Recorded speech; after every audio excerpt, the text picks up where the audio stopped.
countryside train was almost empty that night. Just the hum of the engine and the faint rattle of wheels against the track. I'd bought my ticket from a vending machine in the station lobby, but the thing had sputtered and jammed before spitting out a slip that didn't look right.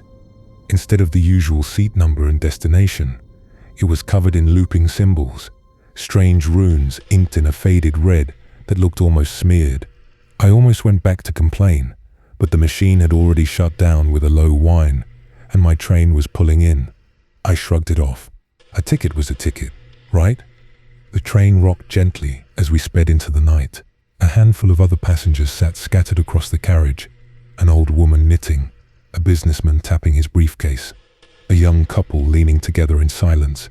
The fluorescent lights flickered now and then, making their faces look ghostly pale. That was when the footsteps came, heavy, deliberate, echoing down the narrow corridor between cars. The door slid open with a hiss, and a man stepped inside.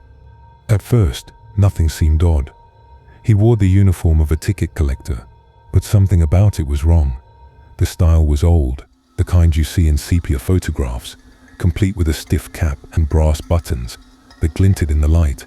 His shoes shined like polished coal, though his skin beneath the cap was grey and waxy. "Tickets," he rasped, his voice low, almost metallic. He started at the far end of the carriage. The old woman fumbled for her purse. When she couldn't produce a ticket fast enough, his gloved hand snapped forward, brushing her shoulder. She vanished. No scream, no sound, just gone. Her seat folded shut with a soft click, like it had never been occupied. The knitting needles clattered to the floor. My blood went cold. The collector moved on. The businessman offered his stub, his hand shaking. The collector stared at it for a long moment, then shook his head. A moment later, the man was gone, briefcase tumbling into the aisle. Another seat clicked closed. But it gets worse. One by one, the passengers disappeared.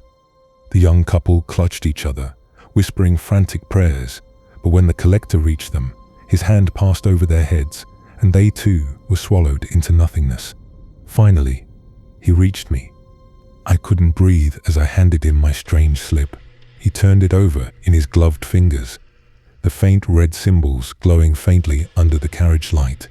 For the first time, he smiled. "Finally," he whispered, voice curling like smoke, "one who's marked. You won't believe this next part." The train shrieked, brakes screaming against the rails. We weren't at a station. Outside the window was nothing but dense, black woods stretching forever. The collector reached forward, not to touch me, but to press the ticket against the glass. The runes flared, bright and crimson. The window split open like liquid, and before I could move, invisible hands gripped my arms. I was pulled through the glass, dragged into the freezing dark. My scream echoed once, swallowed by the trees, and then silence. Back inside the train, my seat folded neatly shut, empty, as if I had never been there at all. I've worked late shifts before, but that night was different. The office lights had gone out long after everyone else left, and by the time I caught the last bus, the streets were nearly deserted. The Route 47 bus groaned up to the stop, headlights glaring through the drizzle. I climbed aboard, flashing my pass, and realized I was the only passenger, just me and the driver, a heavy-set man with tired eyes who didn't bother to say a word as I took a seat halfway back. The bus rattled forward, wipers smearing rain across the windshield. The city outside blurred into streaks of neon and shadow. But check this out. At first I didn't notice anything unusual, just the usual hum, the occasional lurch when we hit a pothole. But then the driver missed my stop. I tugged the cord. The bell chimed. He didn't slow down. "Hey," I called, standing up. "That was my stop." No response. His head didn't even twitch. Maybe he didn't hear me. I moved closer, gripping the rails as the bus swayed. "Sir, you passed my stop. Can you let me off at the next one?" Still nothing. His eyes were fixed straight ahead, unblinking, jaw tight. A chill slid down my spine. I glanced back at the empty bus. half expecting someone else to speak up, but every seat was deserted. But it gets crazier. We rolled past another stop. The shelter outside was empty, but the bus didn't even slow. The bell cord dangled uselessly. "Stop the bus!" My voice cracked louder this time. That's when I noticed his hands, white-knuckled on the wheel, gripping it so tightly the veins bulged, like he was holding back from losing control or from letting go. "Where are we going?" I demanded. He said nothing, but the speed picked up. Now pay attention to this part. The buildings thinned as we left the main streets, sliding into darker roads where the lamps flickered or were missing entirely. My stomach tightened. I'd lived in the city for years and had never seen these streets before. I moved toward the doors, pressing the yellow strip. The mechanism didn't respond. I shoved against the glass, but it was locked tight. The bus roared faster. My chest ached from the vibration. I stumbled back, gripping the rail, watching as the route signs we passed were nothing I recognized. Industrial yards, abandoned warehouses, boarded up shops. Finally, I snapped. I lunged toward the driver's seat. "Stop the damn bus or I'll..." He turned his head, just for a second, and what I saw wasn't supernatural. It was worse. His eyes were bloodshot, pupils pinpricks, sweat rolled down his temples. His lips twitched as if forming silent words. I knew that look. I'd seen addicts in alleyways near my work, shaking, twitching, fighting off whatever chemical had eaten their nerves raw. He wasn't ignoring me. He wasn't driving me anywhere on purpose. He was gone. The bus shuddered as it swerved into the oncoming lane. Horns blared outside, lights flashing through the rain. I screamed, grabbing the rail as we tore past a red light at full speed.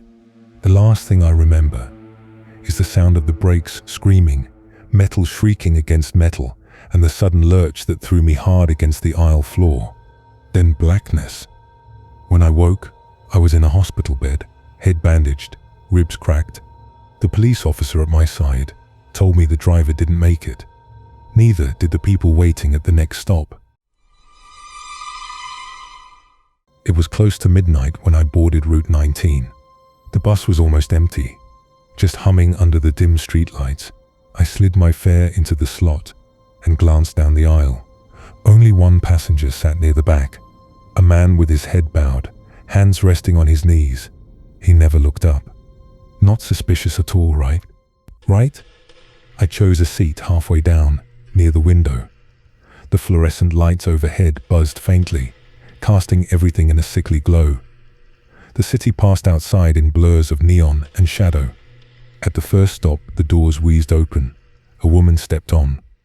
She didn't look at me, didn't look at the driver, just walked stiffly down the aisle and sat across from the man in the back. That's when I noticed it. Her face. It was the same as his. Same pale skin. Same thin lips. Same hollow expression. My stomach tightened. Maybe they were related. Twins? Cousins? Something like that. The bus lurched forward. But check this out. At the next stop, another boarded, and then another. Each of them identical. Same gaunt features, same posture. Like carbon copies poured into different sets of clothes. They filled the bus seat by seat, never acknowledging one another, never glancing at me.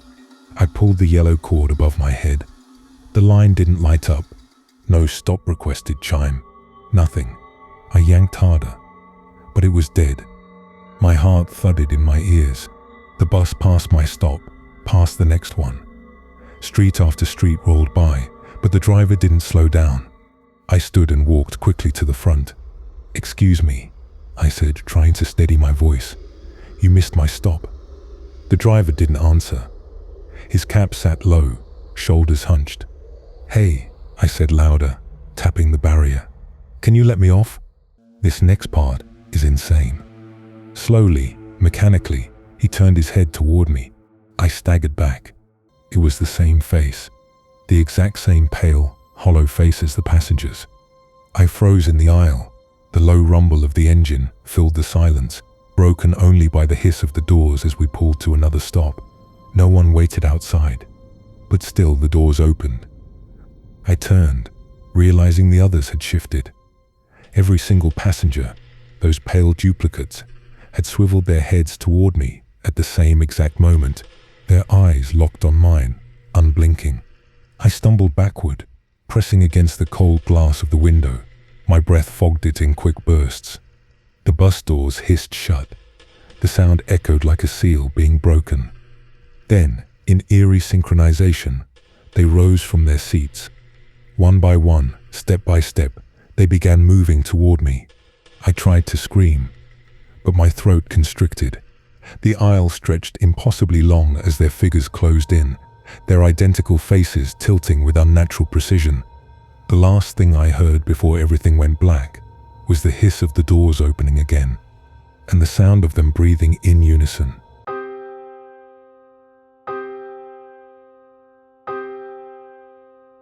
Thanks for listening. Now close your eyes and sleep.